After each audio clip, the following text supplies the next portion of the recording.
Hello friends, আমি মৈত্রেয়ী আর আপনারা দেখছেন আমার চ্যানেল এক্সপ্লোর উইথ মৈত্রেয়ী। এখন আমি আছি বেনারসে আর আজকে আমরা দেখব বেনারসের দশাশ্বমেধ ঘাটের গঙ্গা আরতি। বেনারস বিখ্যাত একদিকে যেমন কাশী বিশ্বনাথের জন্য, অন্যদিকে তার গঙ্গা আরতির জন্য। আর বেনারসের বহু ঘাটে গঙ্গা আরতি হয়, তবে তার মধ্যে যে গঙ্গা আরতিটা সবচেয়ে জনপ্রিয় সেটা দশাশ্বমেধ ঘাটের।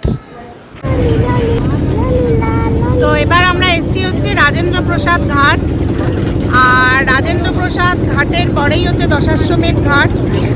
তো রাজেন্দ্র প্রসাদের নামে এই ঘাটটা উৎসর্গ করা। তো এখানেই আমাদের আজকের যাত্রা শেষ হবে। মণিকর্ণিকা ঘাট, বিশ্বনাথ মন্দিরের করিডোর, ললিতা ঘাট পার করে, রাজেন্দ্র প্রসাদ ঘাট পার করে এসে পৌঁছালাম দশাশ্বমেধ ঘাটে। ততক্ষণে দশাশ্বমেধ ঘাটে কিন্তু ভিড় জমে গেছে, চারপাশে মানুষের কোলাহল মুখরতা। সবাই অপেক্ষা করছে এই সোনালি আলোর নিভে কখন সন্ধ্যের অন্ধকার ঘনিয়ে আসবে। ঘাটে তখন চলছিল রাকিব ঋষভের মিউজিক, আর তার সঙ্গে ফেরিওয়ালাদের চিৎকার, গরম চা, নানান রকম খেলনা পাতি, পুজোর সরঞ্জাম আর ভটভটির আওয়াজ, নৌকার মাঝিদের হাঁক, সব মিলেমিশে একাকার হয়ে গিয়েছে। এটাই তো আমাদের দেশের বৈচিত্র্যের মধ্যে বিরাট ঐক্য।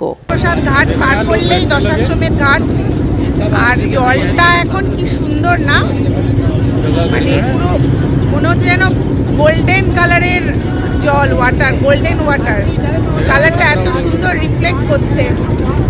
তো এখানে প্রচুর নৌকা। তো আমরা এখন নামবো। হাই করে দে শোনাই। পতিত পাবনী গঙ্গার উপর সূর্যাস্ত হচ্ছে, অপূর্ব। আমরা গঙ্গারতি দেখব।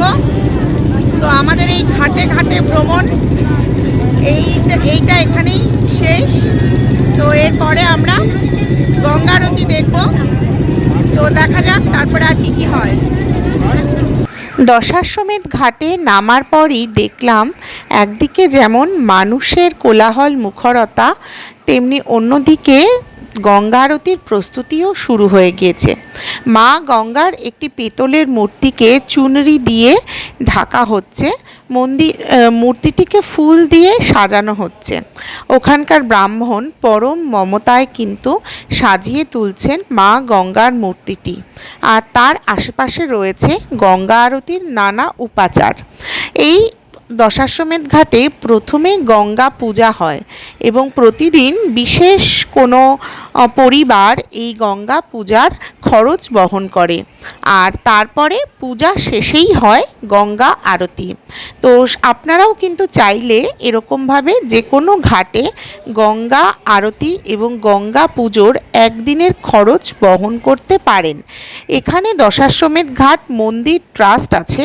আপনারা বারাণসীতে এলে সেই মন্দির ট্রাস্টের সঙ্গে যোগাযোগ করে আপনাদের মনোবাঞ্ছা মা গঙ্গাকে জানিয়ে একটা আরতির খরচ কিন্তু আপনারা নিতেই পারেন।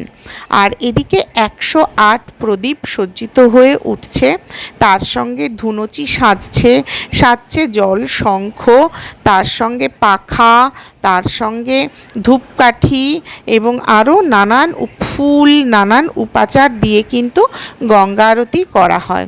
এবং এই গঙ্গা আরতি যে ব্রাহ্মণরা করেন তারা প্রত্যেকেই কাশীর দীর্ঘস্থায়ী কুলীন ব্রাহ্মণ, এবং তারা প্রত্যেকেই কিন্তু পূজা পারদর্শী।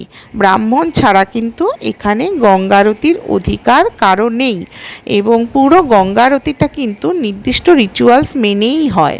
গঙ্গা আরতি শুরু হওয়ার আগেই আমরা একটা সুন্দর জায়গা দেখে বসে পড়লাম। চারদিকে প্রচুর মানুষ অপেক্ষারত কখন গঙ্গা আরতি শুরু হবে, আর কীর্তন চলছে। এদিকে গঙ্গার বুকে ধীরে ধীরে অন্ধকার নেমে আসছে। যতই অন্ধকার নেমে আসছে ততই চারপাশের নানান রকমের আলো জ্বলে উঠেছে। দশাশ্বমেধ ঘাটের যে আরতির হয় সেই আরতির যে আলো, সেই আলো জ্বলে উঠেছে, আর তার সঙ্গে তীব্র স্বরে ঘণ্টা বাজতেও শুরু হয়ে গিয়েছে। চারদিকে এক অপূর্ব আবহ, সামনে পতিতপাবনী গঙ্গা, পেছনে দশাশ্বমেধ ঘাটের মন্দির, আর তার মাঝখানে বসে আছি আমরা গঙ্গা আরতির জন্য। চলছে বিভিন্ন ক্লাসিক্যাল মিউজিক, কীর্তন, নানান রকমের ভক্তিমূলক সঙ্গীত, সব মিলে একটা অপূর্ব সুন্দর পরিবেশ। আর এই পরিবেশটার জন্যই তো বারবার বেনারসে ছুটে আসা। এরপর শুরু হলো গঙ্গা আরতি।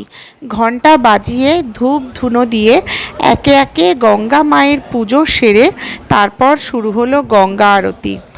আর কীর্তনের সঙ্গে তালে তালে যখন গঙ্গা আরতি চলছিল, অপূর্ব এক মুহূর্ত তৈরি হচ্ছিল। আমরা কপিরাইটের জন্য গানগুলো দিতে পারলাম না, কিন্তু একটা অদ্ভুত আনন্দে আমাদের মন ভরে উঠেছে, নেচে উঠেছে একেবারে আমাদের মন। তো যাই হোক, আপনাদের যদি আমার চ্যানেলটি ভালো লাগে, প্লিজ প্লিজ একটু সাবস্ক্রাইব করে দেবেন, লাইক কমেন্ট করবেন, তাতে আমার এরকম ভিডিও করার উৎসাহ আরও বাড়বে। আর এই বেনারস সিরিজ কিন্তু চলতে থাকবে, আপনাদের জন্য খুঁটিয়ে খুঁটিয়ে আমি তুলে ধরছি বেনারসের মুহূর্ত। ভালো থাকবেন, শুভরাত্রি।